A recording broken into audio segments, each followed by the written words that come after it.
জীবনে যত বড় বিপদ আসুক, ডিপ্রেশনে যদি পড়ে যাও, কোনো সমস্যায় পড়ে যাও, মানে আর কোনো রাস্তাঘাট দেখতেছো না, এখন দেখতেছো দেয়ালে পিঠ থেকে গেছে, চারটা কাজ করবা, ইনশাল্লাহ তুমি ডিপ্রেশন থেকে বের হয়ে আসবা। সর্বপ্রথম কাজ হইলো 2 রাকাত নামাজ পড়ে ফেলবা।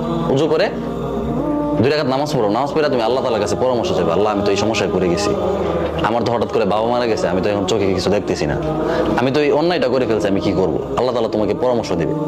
এই কথাটা আমার এক আপা ওই দিন বলতেছে, আমি একটা সিদ্ধান্ত নিয়েছি, নেওয়ার পরে আমি টেনশনে পড়ে গেছি যে হায় হায় আমি এখন কি করব।